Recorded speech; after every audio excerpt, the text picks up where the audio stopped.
Welcome everyone. I'm Stephen Hodge. I'm the director of the Griffith Institute for Educational Research. I'm coming to you from the stolen lands of the Jagera and Turrbal people here in the southern part of Mianjin. I take this opportunity to pay my respects to elders past and present and extend that respect to all Indigenous colleagues and students. Today, Adelaide University Emeritus Professor Rob Hatton delivers our Big Picture talk. His research focuses on teachers' work, educational leadership, critical and reconciliation pedagogies, refugees, and school reform. Over the years, his research has included school-based studies that engage with teachers as they attempt to redesign pedagogical practices in response to their own existential classroom challenges and provocations for more justice. He's also researched, his studies have included hopeful sites of public pedagogy, of new social movements, and especially socially engaged Buddhism and reconciliation, broadly defined, and philosophical investigations into friendship, forgiveness, hospitality, and conviviality. Many of us know Rob's brilliance and generosity from the theory workshops he ran for many years for early career researchers, helping countless education research to appreciate the light that theory can shed on complex educational phenomena. Rob was invited to deliver today's Big Picture talk, and that invitation was framed in terms of the value of critique in contemporary education research. He has crafted a presentation for us titled Genealogy, Critique, AERO. Now, just finally, this session will run for an hour, and we anticipate 15 to 20 minutes of discussion within that. Note that the session is being recorded, and that will be made available to you next week. I'll hand over to Rob now. Thank you very much. Thank you. I'd just like to thank my Griffith friends for inviting me to give this presentation. But to begin, perhaps, you're in a different country to me. I'm on Kaurna country, so I just want to acknowledge that I'm on Kaurna country, which is the country of the Adelaide Plains. Probably my being here is really actually quite connected to the fact that I've been working with two Indigenous professors over the last 15 or 20 years, with Darryl Rigney for a study into the local governance structures of Ngarrindjeri country, and Ngarrindjeri country is around the Murray Mouth and along the Coorong.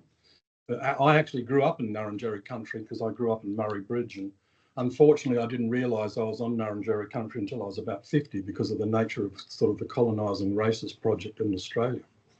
I think the sort of acknowledgement of country is sort of an acknowledgement of Aboriginal voices in determining their own futures in Australia.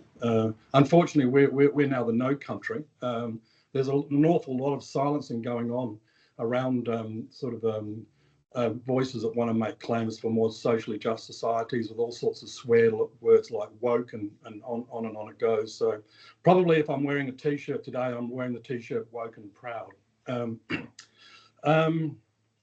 There's sort of a bit of a backstory, a preamble, because I've decided I'm just going to deliver this lecture as you know, old school. I'm not using any PowerPoints, and so you're going to have to keep up. So there is a preamble before I jump into my paper, and the preamble basically goes something like the remit for today's talk, whether there is still a role for theory in contemporary educational research. I guess the sort of the opening response is duh. But I sort of come to this question with being really concerned in the last 4 years maybe that Australian schools are now beset with a set of serious troubles, including intensifying teacher shortages, diminishing pool of aspiring leaders, increasing levels of school refusal and declining numbers of school completions. And we're one of the least equal systems in the OECD. When I go and look at those governing, they seem inept in dealing with these troubles and mostly push so-called evidence-based practice as the universal solution, and at least implicitly blaming schools and teachers for the troubles. Complete silence on their own policy failure. Meantime, upon my analysis anyway, the policy regime for Australian schooling has no evidence or very little evidence that their logics improve learning. We've got downward accountability, but no upward accountability. We've got a marketised version of school devolution that provides the rationale for perverse school funding and hides the residualising of public schooling.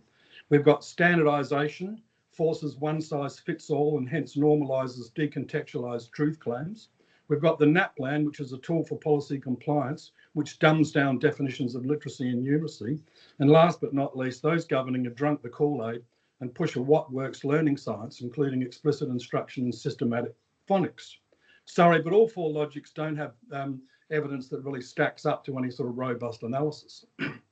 So my talk then argues for the role of theory, and I'm specifically naming critique as the modality of theory that I'm committed to educational research, and I want to take the case of AERO as a focus for my deliberations.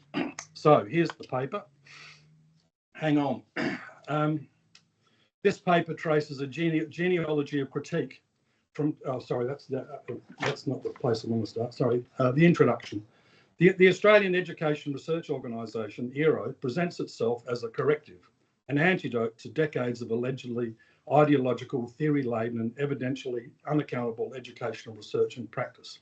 It's brief: to identify what works in classrooms and to translate this into mandated practice via initial teacher accreditation, school-level audit and professional learning, rests on an implicit epistemology in which evidence is opposed to theory and in which critique of that evidence is treated as symptomatic of the very ideological indiscipline the evidence is meant to displace.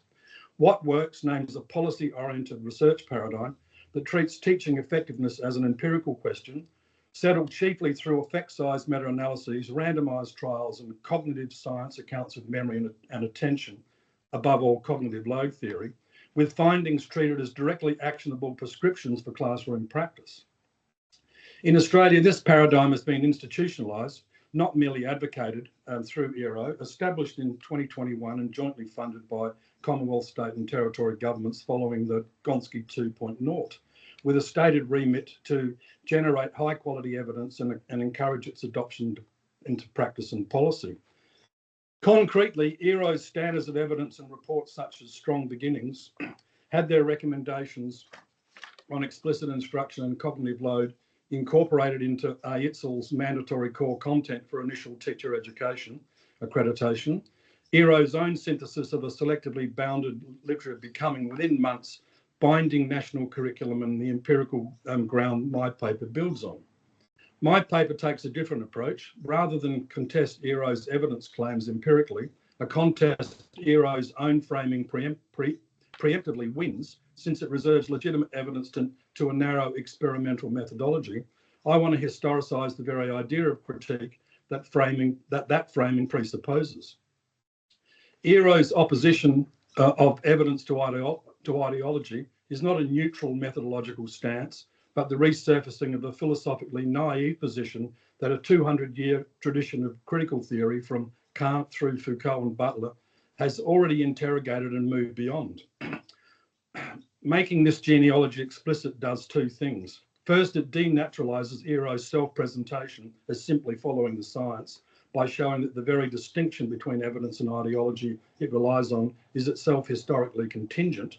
Second, it equips a properly genealogical critique, one that does not claim AERO's evidence is false or arbitrary, only that it is productive of power relations it does not own up to, with a philosophical lineage robust enough to answer two contemporary challenges to critique: Latour's charge that critique has run out of steam, and the post-critical turn following Geert Biesta's work to abandon suspicion for presence and world-directedness. The paper proceeds in three moves from now. Section 2 reconstructs the genealogy of critique from Kant to Foucault and Butler, showing that each stage transformed not just the object of critique, but its very form. Section 3 stages the contemporary crisis of critique via Latour and the post-critical turn, arguing that both challenges are best understood as targeting the unmasking text genealogical form. Section 4 brings the genealogy to bear on AERO directly, offering three distinct readings: a Foucauldian Butlerian reading, a post-critical Geert Biestian reading, and a new materialist Baradian reading, and navigates between them via Latour's distinction between matters of fact and matters of concern, arguing that the three readings are not competitors but operate at different mutually reinforcing registers. What I'm making an argument for is a multimodal mode of analysis. Let's move on to section 2 then, a genealogy of critique. Kant's critical philosophy inaugurates critique as a distinctly modern practice, not the critique of this or that belief, but a critique of reason by reason itself. Kant's first critique stages reason as a court of law, summoned to determine the legitimate scope of its own employment. What can be known, what must be done, what may be hoped. Critique here is transcendental for Kant. It does not ask whether a claim is empirically true, but under what conditions any claim to knowledge is possible at all. It is also resolutely ahistorical and centred on a universal knowing subject. The boundaries critique discovers are taken to hold for reason as such, not for reason as it appears in a given time and space. This is the point of maximal distance from Foucault, and it is worth holding onto because it's precisely the Kantian settlement, a fixed boundary between legitimate and illegitimate knowledge claims, adjudicated by a transcendental tribunal, that AERO's rhetoric of what works unwittingly gestures towards, without Kant's own reflexivity about the conditions of that tribunal's authority. Let's move to Hegel. Hegel's decisive interventions is to historicise Kant's static architecture of the faculties. For Hegel, reason does not have fixed once and for all limits. It develops dialectically through the working out of contradictions internal to any given shape of consciousness. His famous text, The Phenomenology of Spirit, stages critique as an immanent movement. A form of consciousness tests its own criteria of truth against its own experience, finds that criteria wanting and is transformed into a new shape of consciousness with a new criterion, a process repeated until consciousness reaches a self-transparent standpoint. Two consequences matter for the genealogy that I'm arguing. First, critique becomes immanent rather than external, no longer a tribunal standing outside its object, but a movement internal to the object's own development. Second, critique becomes historical. What counts as a legitimate criterion of knowledge changes as spirit develops. Everything that follows, Marx, the Frankfurt School, Foucault, inherits the Hegelian settlement, even as each stage rejects Hegel's idealist teleology. Let's move to Marx. Marx takes over Hegel's immanent historical dialectic, but materialises it. The object of critique is no longer consciousness or spirit, but social relations of production, and the mechanism sustaining false criteria of truth is no longer logical contradictions, but ideology, the systematic misinterpretation of social relations serving the interests of the dominant class. Commodity fetishism is the paradigmatic case. Social relations between people appear falsely as relations between things, and this appearance is a structural effect of capitalist production itself. Critique's aim correspondingly shifts from philosophical self-clarification to praxis. Famously, quote Marx, philosophers have hitherto only interpreted the world, the point is to change it. This is the moment critique acquires its enduring political charge, but also the moment it acquires the unmasking structure that will later trouble both Latour and, from within the tradition, Foucault, the assumption that beneath a false ideological appearance lies a true material reality that critique's job is to reveal. Move to the Frankfurt School. Horkheimer in 1937 generated a distinction between traditional and critical theory and formalises critique as a mode of social theory reflexively aware of its own complicity with the social totality that it studies. Critical theory, well, in fact, the Frankfurt School invoked big C, big T critical theory, cannot claim the disinterested stance of traditional positivist theory, since theorist and object are both moments of the same historical process. Horkheimer and Adorno's famous Dialectics of the Enlightenment radicalizes this into a critique of instrumental reason as such. The same Enlightenment rationality that promised liberation from myth becomes, under total administration, a more effective form of domination, calculating means to given ends without ever questioning the ends themselves. This is directly germane to AERO, what works research in the strict Frankfurt School sense, an exercise in instrumental reason. It treats educational purposes as settled and unproblematic, restricting rational inquiry to calculating the most efficient means. Which pedagogical technique produces the largest effect size to reach them? This names AERO's narrowing without being itself anti-rational or anti-evidence, It's a critique of reason's own narrowing made from within a hyper-rationalist tradition. Habermas later attempts to rescue a normative core in community rationality, and the ideal speech situation is worth flagging as a road not taken here. It retains a regulative ideal that Foucault will explicitly refuse. Moving to the post-structuralists, and I'm sort of a fan of Foucault, so I'm picked the Foucauldian tradition rather than a range of others, but one could have written a completely different paper if one had used Derrida or Deleuze, for instance. Anyway, one of the reasons for choosing Foucault was one of his really famous essays was called What is Critique, which appears to speak directly into my paper. So in the lecture, What is Critique, Foucault reconstructs critique's genealogy back to the early modern problem of governmentality as techniques for the conduct of conduct multiplied. He talks about pastoral, administrative, and economic governing. A counter conduct emerged, asking by what right one is thus governed. Critique on this reading is at root the art of voluntary insubordination, the deliberate art of not being governed quite so much. Foucault links this genealogy to Kant's own essay on enlightenment, but transforms its terms. The question is no longer reason's universal limits, but how power and knowledge are bound together in specific contingent formations and how these bonds might be loosened. Critique for Foucault is not a doctrine, but an ethos, a permanent questioning of the games of truth and power that constitute subjects with no appeal to a universal reason, a completed dialectic, a hidden material truth, or an ideal speech. Standing outside power to adjudicate it. This is critique with no innocent standpoint. The critic is always already formed by the very games of truth under examination. Foucault's genealogy of critique is inseparable from what he elsewhere specifies as a politics of truth. Each society on this account sustains its own regime of truth, a general politics of truth comprising, first, the types of discourse it accepts and makes function as true. Second, the mechanisms and instances that enable one to distinguish true from false statements. Third, the means by which each is sanctioned. Fourth, the techniques and procedures accorded value in the acquisition of truth. And fifth, the status of those who are charged with saying what counts as true. Critique on this model is not the assertion of a rival, more accurate truth against a false one.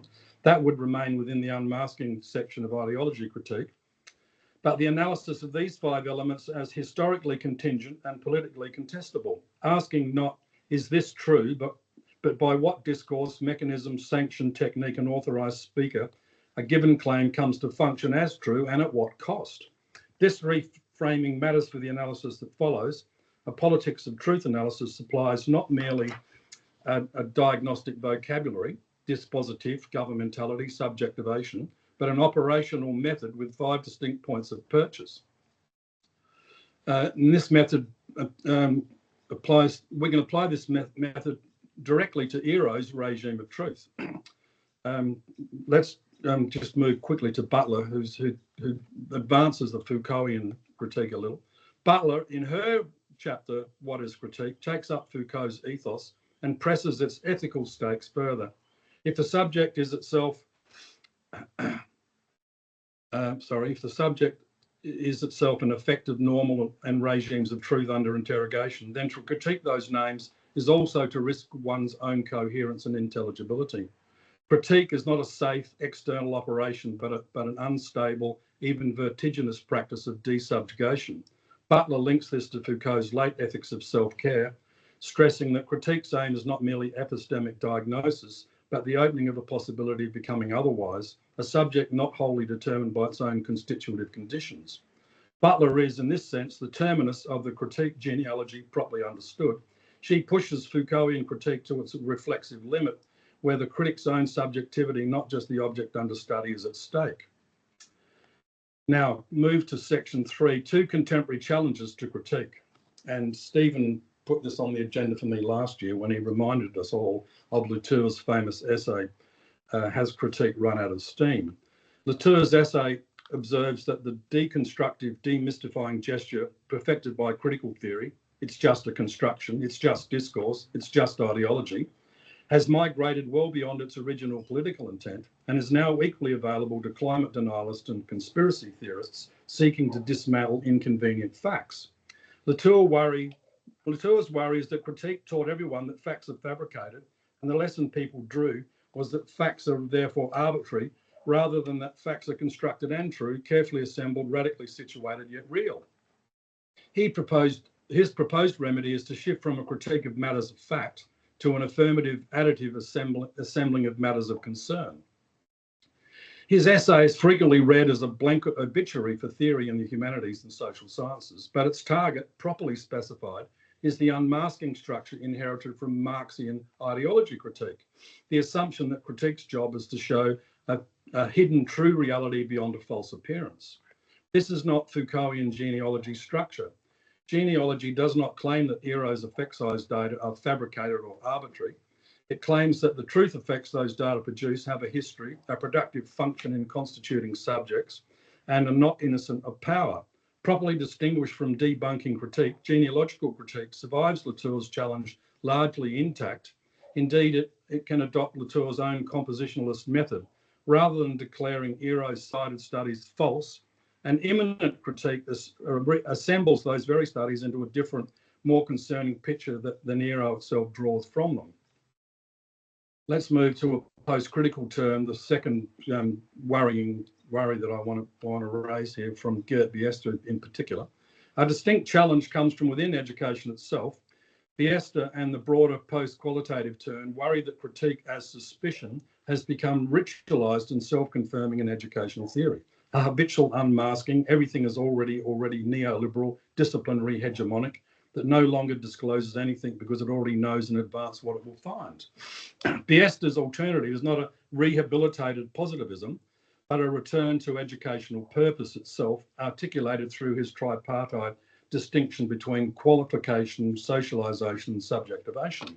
Education's task of inducting students into knowledge and skill, into existing traditions and practices, and into their own unique singular coming into presence as subjects, respectively. Post-critical is not a further turn of critique's own screw in the way Hegel to Marx to Frankfurt School to Foucault, each transformed critique from within. It names itself against the whole genealogy, including its Foucauldian and Butlerian termini. This needs to be stated plainly rather than smoothed over.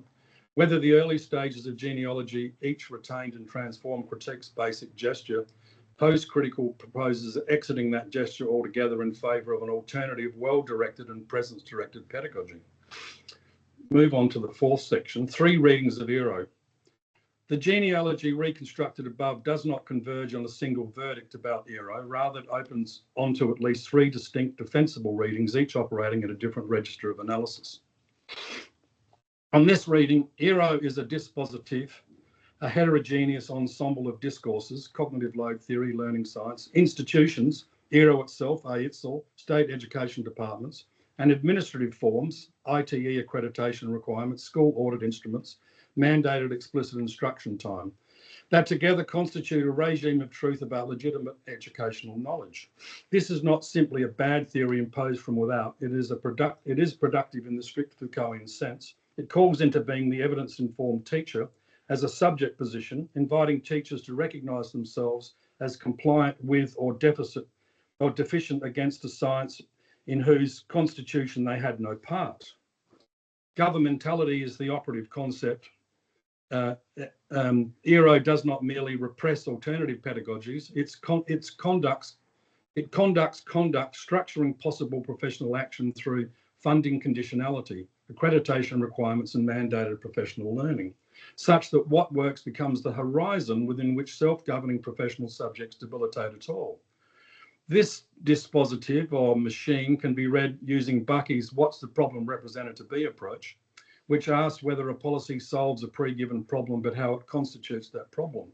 Here, constituting variable classroom practice as the problem and mandated explicit instruction as the self-evident solution.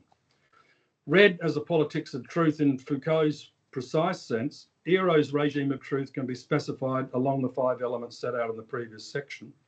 The accepted discourse is a narrow evidentiary hierarchy, privileging randomised control trials, effect size meta-analyses and cognitive science, formalised in AERO's standards of evidence, which rank qualitative practitioner and indigenous knowledge beneath experimental method. The adjudicating mechanisms are AERO's own standards of evidence, explainers and synthesis practices, determining in advance what can count as a legitimate claim about teaching. The sanctions run through funding conditionality, AERO's core content mandate and school level audit against evidence-informed practice, making non-compliant pedagogical judgment professionally and institutionally risky. The technique of truth acquisition is effect size meta-analysis, converting heterogeneous classroom practice into commensurable, rankable output. And authorised truth-telling is concentrated in AERO itself, displacing teachers' professional judgment and that huge archive of curriculum and pedagogy studies from the position of legitimate speaker. Specifying the regime this way identifies 5 distinct, independently contestable joints: discourse, mechanism, sanction, critique, speaker status, and I've mentioned these before, any one of which could become a site of counter-conduct. Foucault calls the art of not being governed quite so much. Let's move on to the Biesta's reading. Biesta's reading Biesta's reading resists reading AERO purely through the lens of domination, requiring unmasking, since that risks the very ritualised suspicion of post-critical turn warns against, a critique that already knows what it will find before it looks. Instead, his reading asks, what does what works has done to the grammar of educational purpose? Biesta's tripartite distinction is instructive. What works positivism collapses qualification, socialisation and subjectivation almost entirely into qualification, understood narrowly as measurable learning outcomes registered via effect sizes. Subjectivation, the students or teachers coming into presence as a unique, non-substitutable subject, and socialisation, induction into traditions, including Indigenous knowledge, etc., that exceed measurable skill acquisition are evacuated almost entirely. The complaint here is not that AERO's evidence is discursively constructed and therefore suspect, it's normative and phenomenological. That evidence-based for Biesta as a learnification discourse has narrowed what education is permitted to be about, turning teaching from a relational, well-directed practice into an input-output optimization problem.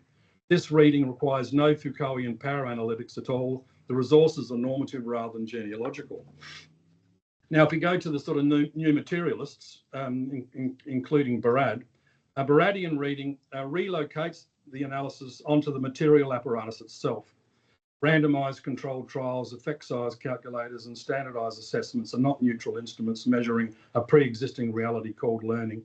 They are apparatuses that enact a specific cut between what counts as learning and what does not, materially producing the phenomena they claim only to observe. On this reading, the classroom becomes reconfigured as a site optimised for the kinds of behaviour the effect size methodology can register: discrete, measurable, decontextualised skill acquisition, while relational, embodied, place-based and intergenerational Indigenous pedagogies become materially unintelligible to the apparatus, not because they are discursively excluded from AERO's rhetoric, but because the measuring instruments themselves have no purchase on them. This is a stronger claim than a purely discursive one from the Foucauldian perspective. It's not only that AERO's rhetoric marginalises other knowledges, but that the material infrastructure of the what works apparatus, its instruments, its data architecture, its funding conditionalities, cannot register them as data at all. Okay, navigating the 3 readings through Latour. So Latour's challenge lands differently on each of these 3 readings, and attending to these differences shows how the readings can be held together rather than treated as rival positions to choose between. The Foucauldian Butler reading is the most exposed to the run out of steam worry, precisely because it is the reading most mistaken for classical unmasking. It's just a discourse of power, a rhetorical move that ironically what works advocates can themselves borrow against critical and qualitative educational research. Critical theory is just saying everything is ideology. The defence developed earlier that genealogy does not claim AERO's evidence as arbitrary or false, only that its truth effects have a history, a productive function, and are not innocent of power. Wayne Sawyer's and my own goal research in this sense, already a compositionalist practice in Latour's sense, it assembles AERO's own nominated sources into a different, more concerning picture, rather than debunking them from an external superior vantage point. The post-critical Geert-Biester reading sits closest to Latour's own preferred remedy, since it is not suspicious of AERO's facts at all. It makes an additive positive claim about what education is for, a matters of concern move in Latour's own vocabulary, composing a richer account of educational purpose rather than debunking evidentiary claims. Its risk runs in the opposite direction from the Foucauldian reading. It may underpower the critique politically, since arguments about what is lost can be recuperated by AERO simply by adding further metrics. The new materialist reading of Barad, etc., answers Latour's challenge most directly and technically, because it takes up his own call to become more, not less, empirically rigorous about how facts are assembled. It does not dispute that randomized controlled trials produce real effects. It insists on tracing precisely how the material apparatus constructs and delimits what can count as an effect in the first place. This is compositionalist in exactly Latour's sense. Not your evidence as ideology, but here is the concrete apparatus, and here is what it materially cannot register. Read together, the three readings are not competitors for a single verdict on AERO, but registers that reinforce one another. The Foucauldian Butler reading supplies the power analytics of subjectivation and the ethical stakes of critique for those inside the profession. The Bieston reading supplies the normative diagnosis of educational purpose, narrowed to qualification alone. The new materialist reading supplies the technical specificity of how the apparatus materially enacts its exclusions, particularly of Indigenous knowledge traditions. Latour functions throughout this navigation as a discipline rather than an obstacle, keeping each register of critique compositional, showing what is assembled and how, rather than allowing any of them to collapse into the promiscuous, depoliticised debunking gesture Latour rightly worried critique had become.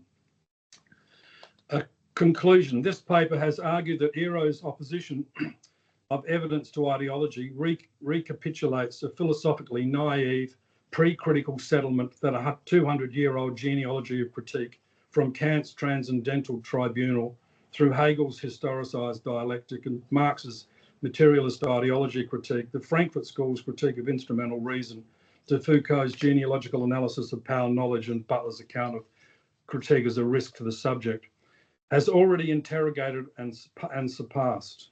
Bringing this genealogy explicitly into view does not settle debates about what works empirically. It changes the terms of the debate by showing that critique of AERO's evidentiary regime is not the abandonment of rigour that AERO's own rhetoric implies, but the application of a more demanding, historically self-aware rigour than what works positivism has yet been willing to submit itself to.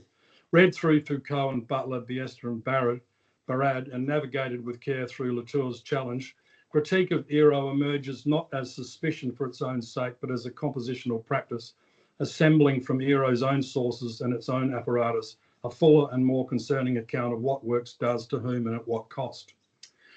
When it's all said and done, it's the politics of truth analysis specifically, for me anyway, rather than Geert-Biester's or Barad's registers, that supplies the mode of analysis capable of undoing what works from within. A normative critique of educational purpose or a material critique of measurement apparatuses can each show that something is lost or occluded. The politics of truth analysis goes further, showing that what works together as a self-evidently true is neither natural nor necessary, and identifying precisely where it can be prized open. To undo what works is not to defeat its evidence with better evidence, a contest its own regime is built to win, but to contest its constitutive elements one by one. Which discourses count, who adjudicates, what sanctions enforce compliance, which techniques convert practice into data, and who is authorised to speak the truth of teaching. This is the paper's final claim. A Foucauldian politics of truth analysis does not merely describe AERO's power effects, it furnishes critical educational theory with an operational map for undoing them. And now I've just got a short afterword, if you don't mind. I've got another few minutes. Yep. Toward an ethico-politics against AERO. A genealogy of critique risks ending where it began, in diagnosis. The three readings assembled in section 4 are analytically powerful, but analysis is not yet a politics, and a paper that stops at diagnosis leaves untouched the question its own argument raises most urgently. what ethically and politically follows from those who work inside the apparatus it describes. This afterward does not propose a program. Consistent with genealogy's own logic, it refuses the idea of a single correct line of action dictated in advance by theory, and proposes instead an ethos assembled from what each of the three readings contributes to it. Not a synthesis that resolves their differences, but a working alliance between them, held together under pressure rather than fused into one doctrine. Starting with a Foucauldian Butlerian reading, if there is no innocent standpoint outside the regime of truth, an ethico-politics against AERO can't be a politics of pure refusal, spoken from assumed exteriority. Teachers, principals, and academics are themselves partly constituted by the evidentiary norms under interrogation. Butler's point that critique risks the critic's own coherence has a particular corollary. This ethico-politics is not comfortable professional dissent from safe ground, but a willingness to be professionally unintelligible for a time, heard as unscientific or obstructive as the price of desubjugation. This is not martyrdom. It's an honest account of what my methodology so far costs those who practice it, and a reason why solidarity across sites of resistance identified elsewhere is the project. Initial teacher education, principal formation, professional associations, workplace organisations. These are matters that are practical. Desubjugation is safer and more sustainable done in company. I guess the basic argument is we all need to collectivise. We can't be doing it on our own. Holding the three. Sorry, where are we up to? 18. Sorry, I've lost my way here a bit. Maybe the last move here. None of these three alone is sufficient. A purely Foucauldian desubjugation without Biesta's insistence on presence risks a permanent, exhausting suspicion with nothing affirmative on offer, to a very ossified Latour and the post-critical turn worry about. A purely Biestan return to presence without Foucault and Butler's attention to power risks a private, depoliticised humanism that leaves AERO's institutional machinery untouched. A purely Baradian attention to apparatus without an account of the subject's own stakes risks a technical exercise in redesigning instruments that never asks who was put at risk by doing so. Held together, the three yield an ethico-politics wary of its own certainties, unwilling to abandon educational purpose to educational reason, and materially attentive to whose knowledge and apparatus can register. A politics that keeps critique compositional in exactly the sense Latour demanded, without suffering the genealogical insight that no composition is innocent of power. What this yields finally is a discipline rather than a program, acting against AERO's regime of truth from inside one's own implication in it, insisting on forms of presence the regime can't measure, and building or defending apparatuses answerable to knowledge traditions it can't see, sustained imperfectly in alliance with those that it excludes.